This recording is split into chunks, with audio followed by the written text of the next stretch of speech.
কি মনে করছো মানে তোমারে ছেড়ে দিছি আমি একদম, তুমি আমার বাঁধন থেকে মুক্ত? না না, আল্লাহ তাআলা বলেন ইলা রব্বিকা মুনতাহাহা, তোমার রবের নিকটেই তোমার শেষ ঠিকানা, তোমার শেষ সমাপ্তি তোমার রবের কাছে। ইলা রব্বিকা ইয়াউমা ইদিনিল মুস্তাকার, আল্লাহ বলেন তোমার রব আল্লাহর নিকটেই তোমার প্রত্যাবর্তন স্থল। ইলাইহি তুরজাউন, আল্লাহর নিকটেই তোমরা ফিরে আসবে। ইলাইয়াল মাসির, আল্লাহ বলেন আমার নিকটেই তোমাদেরকে প্রত্যাবর্তন করতে হবে। ইলাল্লাহি মারজিউকুম জামিআ, আল্লাহর নিকটেই তোমাদের সকলের প্রত্যাবর্তন স্থল। তুরাদ্দুনা ইলা আলিমিল গায়বি ওয়াশ শাহাদা, প্রকাশ্য এবং গোপন সব কিছু জানেন সেই মহান সত্তা আল্লাহর নিকটেই তোমাদেরকে ফেরত আনা হবে। এইভাবে আল্লাহ তাআলা একটা আয়াত না, অগণিত আয়াতের মধ্যে এই কথা বলছে, বান্দা তোমার আমি ছেড়ে দেইনি, তুমি লাগাম ছাড়া না, তুমি মুক্ত না, স্বাধীন না, তুমি আমি আল্লাহর হুকুমের অধীন, তুমি আমার সিদ্ধান্তের অধীন। আমার ফয়সালা ছাড়া তোমার জিন্দেগির একটা হাত পাও, একটা নিঃশ্বাসও আসা যাওয়া করে না। আল্লাহর নবী সাল্লাল্লাহু আলাইহি সাল্লাম বলেছেন, মানুষের প্রতিটা নিঃশ্বাস ভিতরে ঢোকে বের হয় তো আল্লাহ তাআলার কাছ থেকে অনুমতি নিয়ে ঢুকে অনুমতি নিয়ে বের হয়, আলাদা আলাদা। প্রত্যেকবারেই আলাদা আলাদা অনুমতি নেয়, অনুমতি নিয়েই ঢুকে অনুমতি নিয়েই বের হয়। তাহলে আমাদের একটি নিঃশ্বাস আমার আয়ত্তে না, আল্লাহ তাআলার হুকুমের অধীন, হুকুমের অধীন। এই জন্য কোরআন শরীফে আছে, মক্কাবাসী নবীজির কাছে জানতে চাইছে যে মুহাম্মদ বলো তো রূহ কি জিনিস। আমরা বলি না ওনার রূহের মাগফিরাত, ওনার রূহ চলে গেছে। এই রূহ কি কি চলে গেছে? এই গোশত পড়ে গেছে নাকি নাক পড়ে গেছে, না কান পড়ে গেছে, না আড্ডি পড়ে গেছে? কি হয়েছে? রূহ চলে গেছে মানে কি? লোকটা মৃত্যুবরণ করছে মানে কি? রূহ কি? আমাদের তো হাত একটা বোঝা যায়, এই যে হাত, এই যে নাক, এই যে চোখ, এই যে কান, তো রূহটা কি? এটাকে হাড্ডি না গোশত না হাত না পাও? তো আল্লাহ তাআলা উত্তর দিছে, কুলির রূহু মিন আমরি রাব্বি। শোনো নবী বলে দেন আপনি বন্ধু যে পৃথিবীবাসী শোনো, রূহ হচ্ছে আল্লাহ তাআলার হুকুম। এটাই রূহ, আল্লাহ তাআলার একটা হুকুম অদৃশ্য, এটার নামই হচ্ছে রূহ। আল্লাহর হুকুম হচ্ছে তো সব মেশিন চলতেছে, আল্লাহর হুকুম হচ্ছে তো এক সেকেন্ডে সব স্তব্ধ হয়ে গেছে, একই মুহূর্তে। আর হাতও নড়ে না, পাও নড়ে না, রূহ চলে গেছে। এবার আর জিহ্বারও কোনো স্বাদ নাই, কানেরও কোনো শ্রবণ শক্তি নেই। এমনি তো মানুষ অসুস্থ হইলে সব অঙ্গ একসাথে অচল হয়ে যায় না, ধীরে ধীরে দুর্বল হয়, কিন্তু রূহ চলে গেছে, সবকিছু স্তব্ধ হয়ে গেছে একই মুহূর্তে, একই সেকেন্ডে, এক পলকে সব ঠান্ডা। এবার আর লোকটা হাসেও না, কাঁদেও না, হাঁটেও না, বসেও না, হাতও নাড়ে না, পাও নাড়ে, চোখও খোলে না, জিহ্বাও খোলে না, আর কোনো কিছুর স্বাদও তার নাই।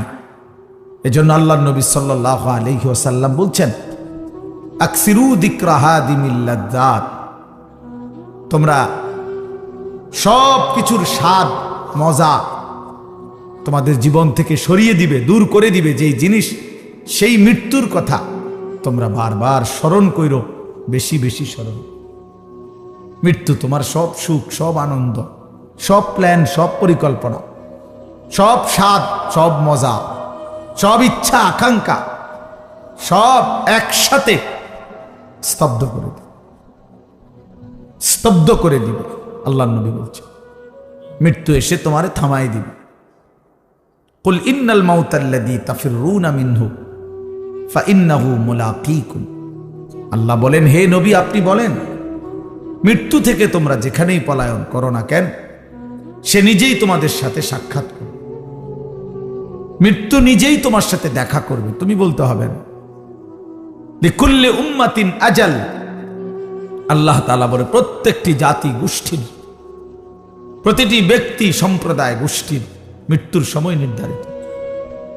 ফাইদা জাআ আজালুহুম, যখনই মৃত্যুর সময় আসবে, লা ইস্তাখিরুনা সাআতাও ওয়া লা ইস্তাকদিমুন, এক সেকেন্ড আর দেরি করবে না, আগেও আসবে না।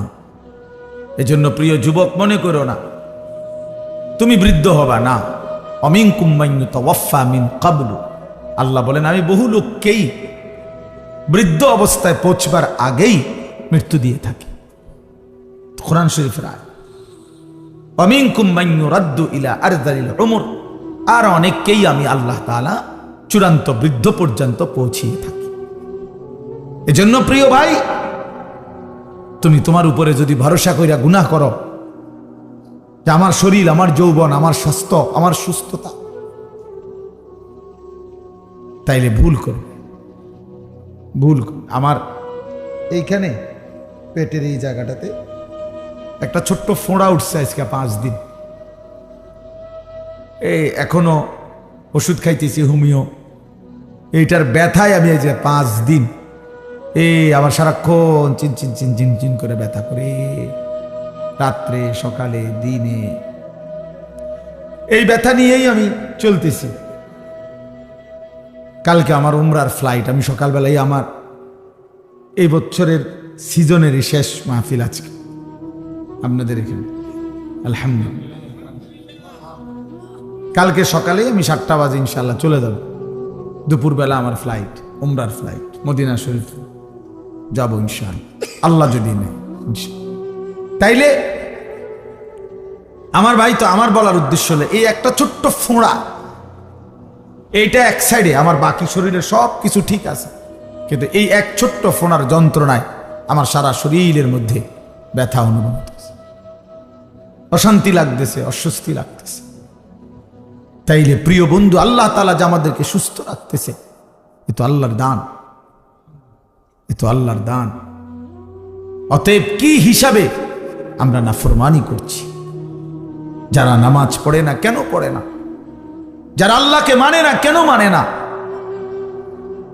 আমার বাবারা, আমার নওজোয়ানরা, যারা আল্লাহ তাআলার বন্দেগী করছো না ভাইয়া, কিসের একটা ছোটখাটো বুঝ করে নিও নিজের লগে, আসলে তুমি কি বুঝাইতে চাচ্ছ? এক ওয়াক্ত নামাজ পড়ো না যারা, আসলে কি মনে করছো নিজেরে? খোদার কসম বাপ, কমপক্ষে নিজেরে নিজে একটা বুঝাপড়া করে নিও, আসলে কিতা? তুমি নমরুদ না? তুমি কিতা আসলে? তুমি কি ফেরাউন? মানে তুমি তার চাইতে বড় ক্ষমতাবান হয়ে গেছো না? তুমি সাদ্দাত, তুমি কারুন, তুমি কি ভাবছো নিজেরে? কি হিসাব করে নামাজ পড়ছো? আল্লাহর সাথে প্রতিনিয়ত এই গাদ্দারি, এর কি কোনো শেষ নাই? কি ভাইয়া, এর শেষ নাই? কথা বলে না, এর কি কোনো শেষ নাই? এই জীবনের কোনো সমাপ্তি নাই তো? এরপরে কি? তোমার এই চুলের ফ্যাশন শেষ পর্যন্ত কতদিন দেখাইবা? শরীরের এই যৌবন কতদিন ধরে রাখবা? অহংকারী কতদিন করবা ভাইয়া? কতদিন? এই জন্য এক বুজুর্গ বলছেন যে, হে যুবক, অন্ধকারে গুনাহ করো না, কারণ জানো অন্ধকার যিনি সৃষ্টি করেছেন তিনি তো তোমাকে দেখছেন। হুয়াল্লাযী খালাকায যালামা ইয়ারানি, তিনি বলেন মনে রেখো, যিনি অন্ধকারকে সৃষ্টি করেছেন তিনি তো আমাকে দেখছেন। তুমি না মনে করছো কেউ দেখে না, কিন্তু অন্ধকারকে যিনি সৃষ্টি করেছেন তিনি তো আল্লাহ, তিনি তো দেখছেন। এজন্য ভাইয়া বাপ, এটা ফিকির করা চাই। আমরা একটা ফিকিরে বয়ান করি, কম কিংবা বেশি এগুলা নিয়ে কোনো টেনশন নেই। ফিকির যে পরিবর্তন চাই। ইন উরিদু ইল্লাল ইসলাহা মাসতাতাতু, সাধ্যের সবটুকু দিয়ে আল্লাহর বান্দাদের পরিবর্তন, ইসলাহ, সংশোধন। এজন্য আজকে অনুরোধ করলাম, আমরা দিল থেকে দোয়া করব, আল্লাহ যদি নেয়, আল্লাহ যদি হায়াতে বাঁচায়, হয়তো মালিক যদি তৌফিক দেয়, তা আগামীকাল আমি মদিনা শরীফ থাকবো ইনশাআল্লাহ, আল্লাহ নিলে। হ্যাঁ, এই জিন্দিগির বহুতই বড় আল্লাহ তাআলার ফজল ও করম, যাকে আল্লাহ তৌফিক দেয়। যেই চোখ কালো গিলাফ দেখছে, যেই চোখ মদিনার সবুজ গম্বুজ দেখছে, সে ভাগ্যবান। কাহা ये मेरी किस्मत के तवाफ तेरे घर का, मैं जागता हो या रब या ख्वाब देखता हो। এক বুজুর্গ বলছেন যে আল্লাহর ঘরের সামনে, কাবা ঘরের সামনে দাঁড়িয়ে উনি বলছিলেন, হায় মাওলা, কি অসাধারণ কিসমত আমার, আমি আপনার ঘরের সামনে দাঁড়িয়ে। এরপরে বলতেছিলেন যে আয় মাওলা, আমি বুঝতেছি না আমি কি স্বপ্ন দেখতেছি নাকি জেগে আছি। মাই জাগতা হো ইয়া রব ইয়া খ্বাব দেখতা হো, আমি কি জেগে আছি রব নাকি স্বপ্ন দেখছি। এজন্য ভাইয়া, জিন্দেগির সবচেয়ে বড় মজাদার বিষয় হলো আল্লাহর গোলামি করা। আল্লাহকে ডাকার মধ্যেই তৃপ্তি। মানুষ সুখ চায়, মানুষ আনন্দ চায়, মানুষ তৃপ্তি চায়, মানুষ স্বস্তি চায়। খোদার কসম, আল্লাহকে ডাকার মধ্যে, নামাজের সেজদার মধ্যে, রোজার মধ্যে, গুনাহ ছেড়ে দেওয়ার মধ্যে তৃপ্তি আছে, সুখ আছে, আনন্দ আছে, স্বস্তি আছে। নাফরমানির মধ্যে সুখ নেই। কোন চোর ডাকাত, কোন সুদখোর, ঘুষখোর, কোন মদখোর, নেশাখোর সুখে নাই। হয় পুলিশ দৌড়ায়, নইলে মানুষে দৌড়ায়, নয়তো মানুষে লানত দেয়, অভিশাপ দেয়, তার উপরে খোদার গজব পড়ুক, তার উপরে আল্লাহর লানত পড়ুক। তে সমাজটা জ্বালাইয়া খাইতে আছে, মানুষের কষ্ট দিতেছে, মানুষের স্ত্রী কন্যা তার দ্বারা নিরাপত্তাহীনতায় ভুগতেছে। এই হারামখোর, নেশাখোর সমাজটা নষ্ট করে দিতেছে। এই সুদখোর, হারামখোর মানুষের টাকা রাক্ষসের মতো চুষে খাইতেছে। এরকম কোন লানত ছাড়া, অভিশাপ ছাড়া আর কিছুই জোটে না, আর কিছুই জোটে না, আর কিছু জোটে না। এই জন্য আমরা ফিকির করা উচিত। ইয়া আইয়ুহাল্লাযীনা আমানুত্তাকুল্লাহ ওয়াল তানজুর নাফসুম মা কদ্দামাত লিগাদ ওয়াত্তাকুল্লাহ ইন্নাল্লাহা খাবীরুম বিমা তা'মালুন।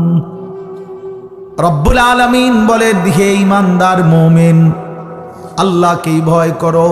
তুমি না মুমিন, তুমি তো কালেমাওয়ালা বান্দা, তুমি হিন্দু না, বৌদ্ধ না, তুমি তো বান্দা ইহুদি না, খ্রিস্টান না, কাফের না, মুশরিক না, তুমি তো মুসলমান। তুমি কেন আমাকে ভয় করবা না? আমি যদি বলি আমার সন্তানকে যে বাপ, তুই তো আমার ছেলে বাপ, তুই কেমনে আমারে বাপ ডাকবি না? তুই সন্তান যদি আমারে বাপ না ডাকো বাপ, তাইলে আমার জীবনের আর পাইলাম কি? আমার জীবনের আর দেখলাম কি? এজন্য রব্বুল আলামিন বলেন, বান্দা তুমি তো স্বীকার করেছো লা ইলাহা ইল্লাল্লাহ মুহাম্মাদুর রাসূলুল্লাহ। তুমি তো বললা তুমি মুসলমান, তুমি তো বললা তুমি মুমিন, তুমি তো বললা তুমি ঈমানদার, তাইলে তুমি কেন সেজদা করবা না? আমি যদি ঈমানদার থেকেই সেজদা না পাইলাম, তবে আমি আল্লাহ সেজদাটা পাবো কার কাছে? আমার মুমিন বান্দা যদি আমি আল্লাহকে ভয় না করে, আমার গোলামি না করে, তো বান্দা বলো না আমাকে ভয় কে করবে? কার জন্য আমি কোরআন নাজিল করলাম? কার জন্য আমি শ্রেষ্ঠ বন্ধুকে পাঠাইলাম? কোরআনুল কারীমে আল্লাহ বলেন, লাকাদ মান্নাল্লাহু আলাল মুমিনিনা ইয বাআসা ফীহিম রাসূলাম মিন আনফুসিহিম। আল্লাহ বলে, বান্দা শোনো না বান্দা, আসমান জমিন, চন্দ্র সূর্য, আলো বাতাস, রোদ বৃষ্টি, সাগর পানি, ক্ষেত ফুল ফল, ফসল, খাদ্য খাবার, স্ত্রী সন্তান, দালান বিল্ডিং, ঘর মাটি, এগুলো তো আমি সকলকেই দিয়েছি। ইমানদার, কাফের, মুশরিক, বেঈমান, নাস্তিক, মুরতাদ সবাইকেই তো দিয়েছি, কিন্তু মোমেন আমি আলাদা, স্পেশালি তোমাদেরকে মোমেন হিসাবে সবচেয়ে বড় নেয়ামত যেটা দিয়েছি সেটা হলো আমার কলিজার টুকরা রাসূল, আমার আখিরি বন্ধু নবী মুহাম্মদ তোমাদেরকে দিয়েছি।